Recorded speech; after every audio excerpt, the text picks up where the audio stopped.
Sa encounter naman na hindi ko makakalimutan siguro yung noong 2014. 2014 after ng Zamboanga Siege, nalipat kami doon sa Hulusulu. Pagdating namin doon, ang pinaka hindi ko makakalimutan doon, dalawang second resupply namin, unang resupply namin na galing ITP area to Hulu, Muslim area. Ang pinagkakaiba nun is bata pa ako sa serbisyo nun. That time, ano yung designation? Designation ko nun is lead scout pa ako nun, nung time na yun. Graduate ko lang ng Ranger. So, sino nagdala sa inyo nun? Ang nagdala sa amin nun, ang CO namin talaga nun is ang nagdala sa amin si Sir, ano siya nun Captain Assistores, kumbaga OIC siya. Siya yung OIC namin. So, ano yung nangyari doon? Paano nag-umpisa? Kino-confront, kung malala mo yung commander? Ang kino-confront namin doon is yung Abu Sayyaf group na pinangungunahan ni yung si Putol. Nakalimutan ko na yung Sawadyaan. Sila yung mga kino-confront namin nun. Hindi ko makalimutan yung time na yon kasi doon kami nalagasan ng medyo may bilang din. Na matayan kami ng 5 tropa, tapos na wounded kasama ako, mga 24 na wounded yung sa press company lang. Kasi so, paano yun? Paano nangyari yung umpisa sa nag-jump off? Ang umpisa nun kasi doon na kami sa bundok nun Ang umpisa, bundok, tapos pinariko ng water point. Ngayon naghahanap kami ng water point. Yung unang tropa na nagpunta doon sa may water point, okay naman, nakabalik. Long halt kami nung time na yun. Pagdating ng hapon, nag-water point, nag-rewater ulit. Pag-rewater, natsambahan talaga ng tropa na isang platon kasi hinati kami doon sa 3 platon Isang kumpanya kami, hinati kami sa 3 platon. Pero may kabady kayong company? Ibang company? Meron kaming kabading ibang company. Kung naalala ko, 32nd IB yata. Sila yung kabady namin. Pero nandun na sila sa baba. Magkadikitan lang kami, nagkakitaan lang kami, nagkakaway-kaway lang. Pero yung time na yun talaga, nung nabangga yung first platoon, grabing encounter. Anong oras yun yung nabangga yung... Siguro nabangga yung first platoon, nasa mga alas 2 siguro. Alas 2 siguro yung... Alas 2 na siguro yun. Kaninong unang putok? Sa tropa yung unang putok. Tapos, pagkatapos ng unang putok ng tropa, kasi nakita nga ng tropa, yan na, nagsunod-sunod na. Ngayon, kami naman na second platoon sa third platoon, nakahilira na kami para magre-rescue, magre-reinforce. Hindi namin akalain pala na yung kalaban pala, ang dami pala talaga. Ang nangyari ngayon, yung first platoon, hindi na maka-atras kasi na parang mauubiran na sila kasi nga ang dami, nakahilira pala yung kalaban. Ngayon, papunta pa lang kami sa rescue kasi alalayan namin. Yung Abu Sayyaf pala, umiikot na pala sa first platoon. Ngayon, ang nangyari, kami second platoon, kami yung nakasalubong. Yung time na yon, doon na disgrasya yung on the spot talaga yon. Yung lead scout saka yung gunner namin doon. Sino yung lead scout? Ang lead scout namin doon si late Sergeant Villaluna. Siya yung lead scout nung nakaraan, nung 2014 na yun, yung pangyayari na yun. Tapos, bis na kami yung nagre-reinforce sa kanila, kami pa yung napasubo kasi nga, ang gustong mangyari nung Abu Sayyaf na nabangga yung first platoon namin, is ubusin nga sila. Ngayon, umikot sila, nagre-letter C, ubusin. Ngayon, nabangga namin. Kami yung nakapag-encounter, hindi na kami nakalapit doon sa first platoon. Kasi nga, kami na yung nakaharang doon sa kanila, kaya suppress fire na lang. Kumbaga, hold the line na lang kami. Kasi nga, Ang dami talaga ng kalaban. Mga more or less estimate nyo lang. Sa base sa intel report, sa spot report doon sa nangyari na yon, 300 plus daw yung Abu Sayyaf na ano doon. Lahat yun may baril. Oo, master. Lahat na may baril kasi after nung encounter, meron mang na-recover yung mga tropa na video, lahat ng mga pinagkampuhan nila. Ano pala yun? Kalayo sa inyo sila? Yung kalaban na binigit sa inyo. Yung sa first platoon, master, hindi namin ma-determine kasi malayo-layo kami sa first platoon eh. Pero dikitan lang din daw sila, master. Tapos ngayon naman na sa amin na second platoon, dikitan lang talaga. Nakikita mo lang talaga siguro na sa mga 5 meters pinakamalapit. 10 to 5 meters pinakamalapit. Pero masukal siya. Hindi naman gaano masukal, master, pero makita mo talaga na andun talaga. Makikita mo talaga yung mga bata pa talaga na nagsisigaw ng mga Allahu Akbar. Makita mo talaga na pumuputok. Ano yung sinisigaw nila sa inyo? Ang sinisigaw nila doon is mga pampalakas lang loob din nila. Mga pag normal talaga yan sa kanila, sa mga kapatid nating Muslim nga pag nasa bingitan ng kamatayan, sisigaw talaga ng Allahu Akbar, pampalakas ng loob nila, master. Ngayon, makikita mo talaga yung kami nakadapa lang kami doon. Ang isang disadvantage namin naman doon is wala kaming cover. Kung may cover kami, ganito lang ka siguro ito sa hita lang siguro. Sa hita lang siguro, ganun kalaki siguro yung kahoy na pinakamalaking kahoy na doon sa pwesto namin. Kaya hindi ko makalimutan yung time na yun. Mga ilang minutes, ilang oras yung firefight? Sa firefight, medyo matagal-tagal din, master, kasi siguro nasa mga 1 oras mahigit siguro. So, ganun katindi yung kalaban, hindi talaga siya umatras. Hindi talaga sila umaatras. Gusto pa nilang aabante, kaso lang yung tropa naka-hold the line na. Ngayon, kasi sa sobrang agresibo ng kalaban, yung ibang tropa namin natadtad na. Paano natagpuan? Kumbaga yung halimbawa doon sa lead scout namin, may malay pa siya na tinataga-taga kasi dito sa kamay niya yung mga taga-taga niya.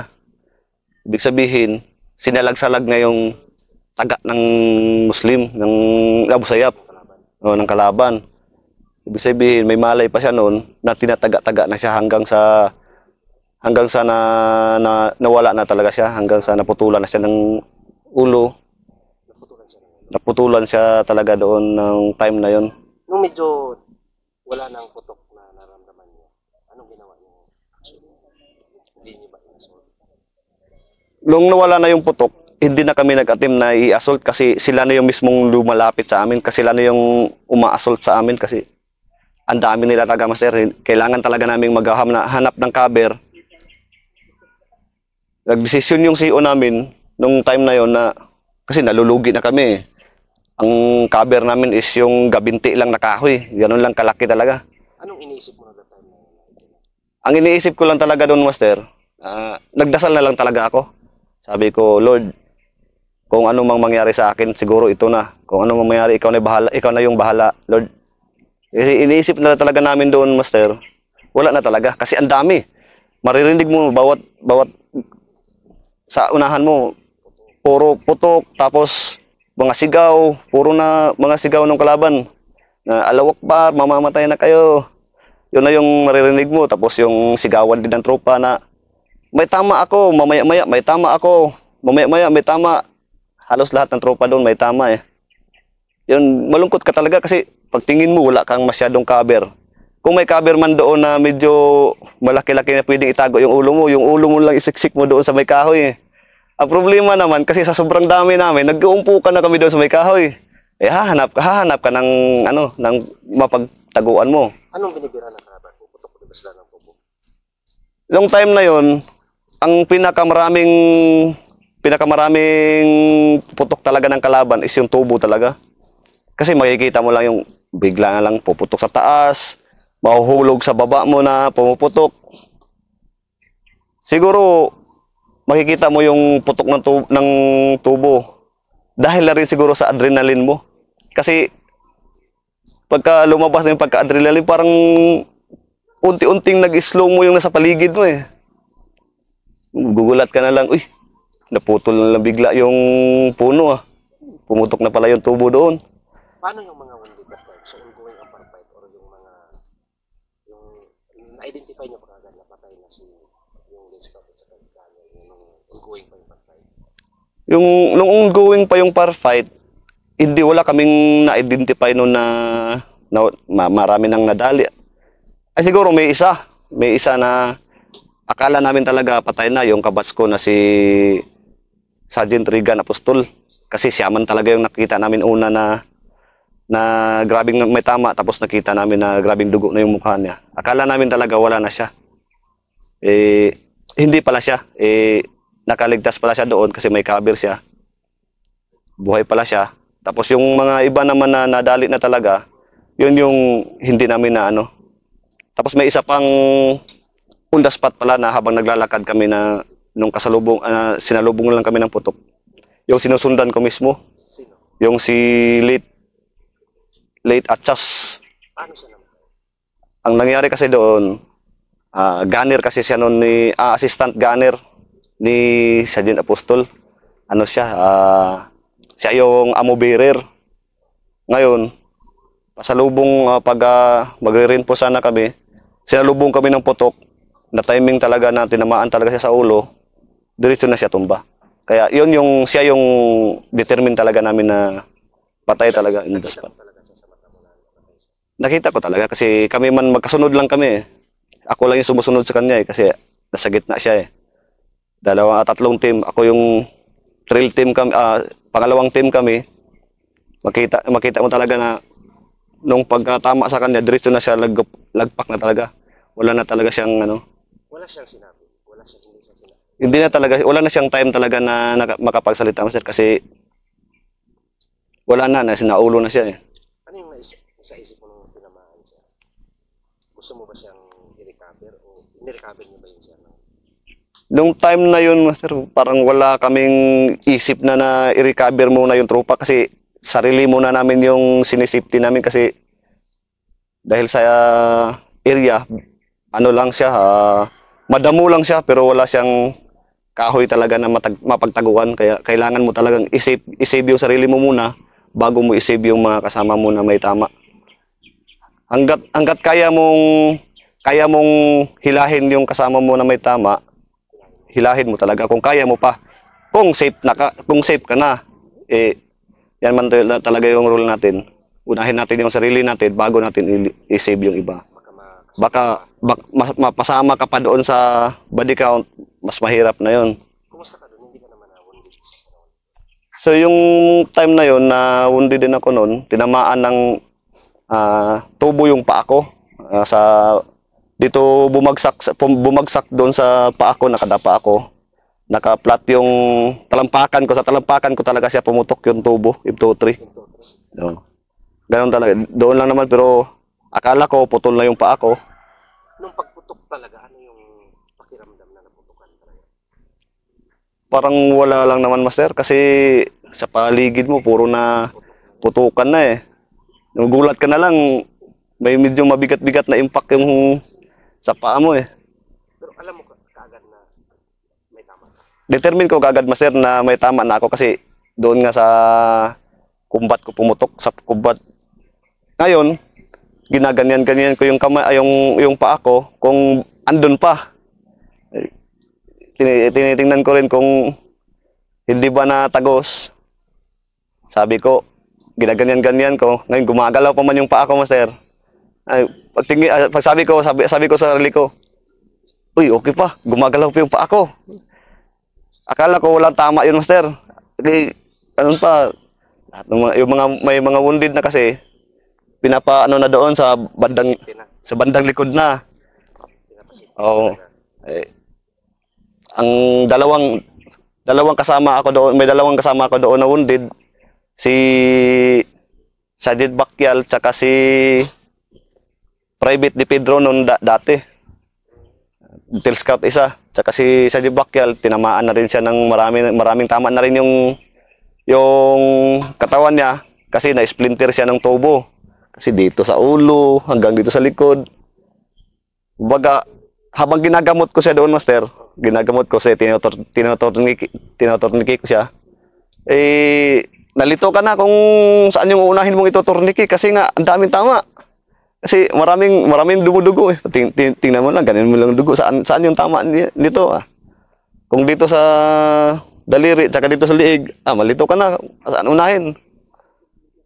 After nun, mga ilang minuto, yun talaga yung time na yun. Kasi nakadapat na kami doon, 3 eh.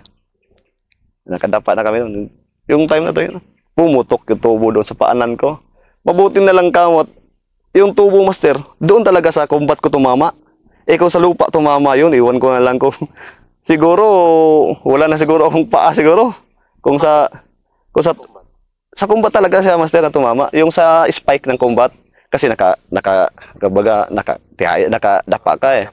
Nakaganon na yung paa mo. Doon talaga siya sa spike tumama eh. Eh kung sa lupa yun, malamang, kasi kakalat yan eh. Oo, kakalat yan eh. Malamang marami mas malala pa yung nakuha namin na ano doon. Ano yung result ng Sa result ng encounter, doon sa government side, sa kabila, yung sa first platoon, may ano sila, may dalawang Kia, tapos undetermined yung ano nila doon, basta. Tapos sa amin naman na second platoon, meron kaming 3 Kia. Tapos, ang kabuuang wounded na lahat doon talaga, 24 yata. 24. Hindi ba kayo nag-request ng 25. ng direct fire? O yung airstrike? 32 pala, master, lahat. Pangkalahatan talaga. 32? Oo, 32. 32 pangkalahatan na wounded. Pin down talaga yung kumpanya doon, master. So, anong ginawa ng mga komando? Hindi ba sila nag-request ng air support? Ang air support, master, meron naman. Kaso lang, hindi man pwede na maghulog sila kasi nadikitan yung laban namin eh. Mahirap na rin kasi mapasubo pa yung trupa. Kahit yung kanyon, hindi rin pwede? Hindi rin. Pumutok na yung kanyon nung nakatras na kami. Saka na. Oo, master. Yung medyo distansya na, nag-withdraw na rin yung kalaban. Saka na doon na yung mga air asset natin. Saka na sila kahit na gabi, master. Yung chopper natin doon na may chopper tayo doon sa hulo na lumilipad ng gabi. Nakikita nila yung kalaban. Kahit na gabi, pinuputukan yan sila. Pinuputukan yan sila ng kalaban. Kasi grabe ka aggressive talaga ng mga Abu Sayyaf dati. Kasi ang dami din eh. Ang dami din talaga nila. Sa casualty naman sa kalaban, hindi namin ma-determine kasi dala-dala man kasi nila yung mga body count nila, master. Okay. So, after nun, anong instruction sa inyo? After nun, wala na kaming doon, master. Wala na kaming alam kung ano yung nangyari sa kumpanya. Kasi andun na kami lahat sa hospital na kami lahat eh. Sambuanga, tapos napunta kami ng EGH. Yun na, hanggang sa pagbalik namin, doon na kami sa regiment na nag-report. Doon na kami consolidate lahat. Doon na talaga. Oo, master. Kasi sa pagdadala ng tao, sa encounter man o sa atin, ano yung hindi mo makalimutan na karanasan? sa pagdadala ng tao, kumbaga sa akin, ano lang naman ako eh. Hindi naman matigas yung ulo ko. Sunod-sunod lang din naman ako. Kung ano yung tama na naisip mo na ano yung initiative na pwede mong gawin, ituro mo sa kanila. Hindi yung magagalit ka kaagad sa ginagawa ng tao mo kasi hindi nga mali nga yung ginagawa. Hindi mo, huwag mong pagalitan agad kasi ano yan eh. Kausapin mo siya. Sabihin mo na lang, Sergeant, mali yung ginawa mo. Dapat ang ginawa mo ganito. Kumbaga, halimbawa, may kasalanan yung tail scout natin. May kasalanan yung tail scout natin na hindi nakapagluto ng maaga. Huwag mong parusahan agad. Kasi mas naiintindihan nila yan kung kakausapin mo siya ng masinsinan. Kausapin mo siya. ganito, turuan natin yung mga junior natin. Sa susunod, gumising ka ng maaga, magtanong ka kung anong ululutuin natin, para naman maganda yung samahan natin. Kasi pangit yung tayo na nga yung magkakasama sa isang team, magkakasamaan pa tayo ng loob, di ba? Kapangit nun. So, Mas maganda talaga, pangaralan talaga. so sa naman, sa baba naman, hindi ka naman masyadong strict sa bilang isang senior.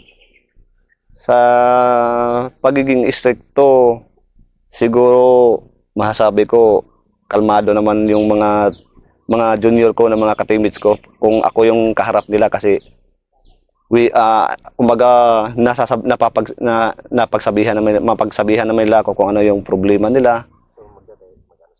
So, Kasi kinakausap ko man yung mga junior ko na kapag baka may problema kayo, inahat-to-hat-talk ko. Yung baka may gusto kayong sabihin sa akin na parang counseling na rin.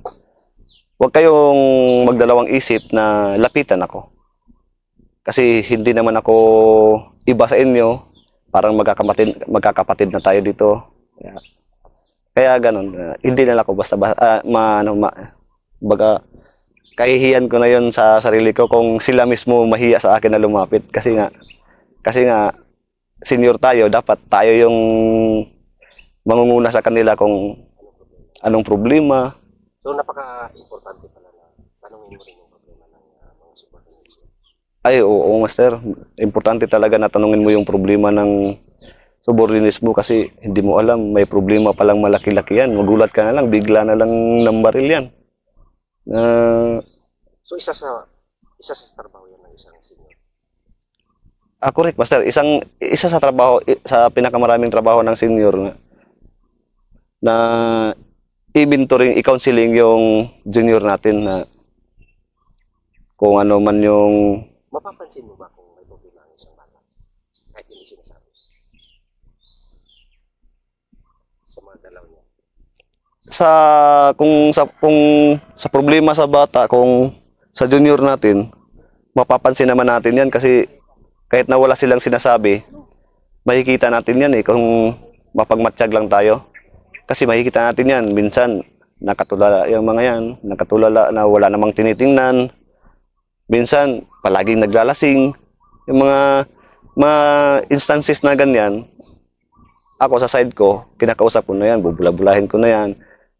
Uy, Sergeant, anong nangyari? Bakit parang tulala ka yata? Baka may problema ka. Madali lang naman akong kausapin. Baka may gusto kang i-share, mahirap na, baka dibdibin mo yan, anong mangyari pa sa'yo? Yan lang naman, master. So, napalaking bagay pala yun. Ano yung... Sa accomplishment sa unit, siguro naiambag mo? Siguro sa ambag lang sa unit. Marami-rami na rin, kasi sa tagal ko sa serbisyo bilang operating troops, halos siguro lahat ng encounter sa kumpanya namin, parang andun yata ako. May part ako doon na kung hindi man kami ang na-encounter, pero andun kami sa bundok na yon, kasama kami nag-ooperate. Ambag na rin namin yun as a whole na 1 SRC. So, proud ka ba na kasama ka sa nagtapos sa Marawi? Kung proud ako sa nagtapos sa Marawi, parang Sa'yo? Masaya ka ba? hindi rin naman ako masaya, hindi rin ako malungkot. Parang normal na rin na parang nangyari lang na encounter, kasi sa Ranger hindi naman bago yung encounter na yan. Nalungkot lang tayo dahil doon sa mga nangyari doon sa mga civilian, mga bahay nila na nag-iisang Islamic city natin nasira. Doon lang naman tayo nalungkot. Pero sa ibang bagay, wala naman. Basta maipanatili lang natin yung kapayapaan ng Pilipinas, okay na yun. Ano yung pinakamasayang araw mo na naranasan sa bus? Pinakamasayang araw na naranasan, kumbaga, halos kung nasa operasyon talaga, wala naman talagang masaya. Maliban lang siguro pag nasa baba. Kasi kung makababa ka, makapagpahinga, tayong mga operating troops dito sa Ranger, wala naman tayo ibang kasiyahan. Pagka nakababa, galing operasyon, makatagay lang, wala na. Buhay na naman yung, malakas na naman yung diwa natin yan. Pwede na naman mag-akyat ulit kinabukasan. Yan lang yung kasiyahan natin eh. Pagka nagkapagkwentuhan, nagbula-bula, bula-bulahan, masaya na. Makapag-benefit Sa bawat isa. Kasi magkukwentuhan sa bawat kung anong nangyari doon sa kabilang team, anong kapalpakan nangyari. Ano yung pinakamalungkot mo na nangyari doon? Pinakamalungkot na yung may naramdaman ako sa katawan ko na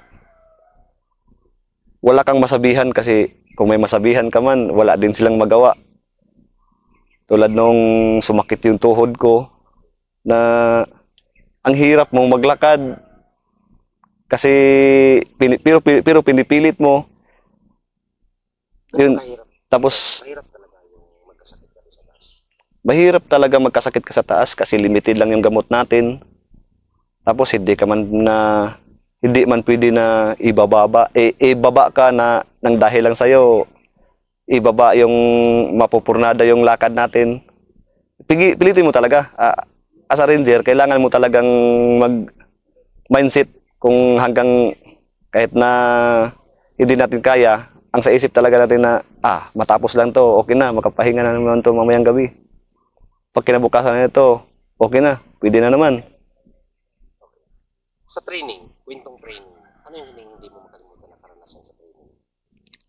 Sa training siguro, nung nag-schooling ako ng Ranger, nung class 184, na nahuli akong nag-take life ng adobo. Nahuli. Kasi may barracks inspection kasi doon nung time na yon. Barracks inspection, tapos biglaan na barracks inspection, tinago ko yung na-take life ko na adobo. Ngayon tinago ko doon sa combat. Itong mga RI pala na mas malala pa sa aso pala, grabe ka lakas ng pangamoy. Ngayon nahuli. Wala akong magawa talaga kasi nahuli. Uy, kasarap pala ng ulam ni Ramirez. Adobo. Yung time na naman ngayon, labas kaming lahat. Sabay pinalublob muna ako ng mga ilang oras. After nung habang nagmasimasi yung mga kasama ko, mga classmate ko, ako nakalublob. Pagkatapos silang magmasimasi, sila naman yung bumanat sa akin. Pinagpapalo nila ako doon. Pinagpapadil. Pero tanggap ko naman kasi may nagawa nga akong offense Pero masaya pa rin yun, yung time na yun. Yung time na lang talaga na yun, kung baga sa isip ko, malungkot. Kasi nga, nahuli ako, napalo pa ako. Pero sa experience, masaya. Masaya na mayroon kang hindi nakakalimutan na experience mo sa schooling. So, ano yung sekreto mo sa training na nasupply mo yung Ranger? So, isa yan ang pinakamalungkot. Ang sekreto naman sa training, yung ima-mindset mo lang yung sarili mo na one day at a time. Matapos ko lang tong araw na to, kahit gaano man kahirap, tatapusin ko lang tong araw na to, mamayang gabi, matutulog na naman ako. Pag makatulog na naman ako, bukas ulit mag-isip na naman. Isipin mo na naman, bukas, darating din yung matutulog tayo mamaya. Sige lang, makakatulog din tayo mamaya hanggang matapos mo talaga. Mindset lang, one day at a time. I-survive mo lang isang araw, bukas, isipin mo na, i-survive mo ulit yung isang araw. Yun lang naman. Wala namang palakasan, painaan ng doon. Kasi kung may mindset ka, kayang-kaya mo i-survive. So, balance lang talaga. Balance lang talaga. Sa pagsiservisyo sa bayan, bilang sa sundalo, kung may mensahe ka sa kabataan Pilipino, ano yun? Ang mensahe ko naman sa mga kabataang Pilipino, ang pinaka number one, ang pinaka una, mag-aral kayo ng mabuti, makinig kayo sa mga payo ng mga magulang nyo. Kasi sa ngayon, hindi nyo pa naiintindihan kung ano yung tinuturo ng mga magulang nyo, ano yung pinapayo. Pagdating ng araw niyan, ma-appreciate nyo, ganito pala. Tapos, sa pag-aaral naman, makinig at huwag kayong magpapadala sa mga mapanlin lang na mga grupo. Marami tayong kanya-kanyang grupo sa kapag tayo nag-aaral. Kadalasan naman diyan yung Mga maling paniniwala. mga maling paniniwala, halimbawa doon sa yung tinatawag nating teroristang grupo ng NPA. Ayan sila. Kilala nyo, kung hindi nyo pa kilala yung mga yan, Iwasan. iwasan nyo na kasi kung makikinig at makikinig kayo, madadala kayo sa maling paniniwala, magalit kayo sa gobyerno, sayang yung pinapaaral sa inyo ng mga magulang nyo. Sa mga gustong magsundalo, ano yung mensahe na gusto rin maging katulad? Sa mga gustong magsundalo naman, sipagin nyo lang.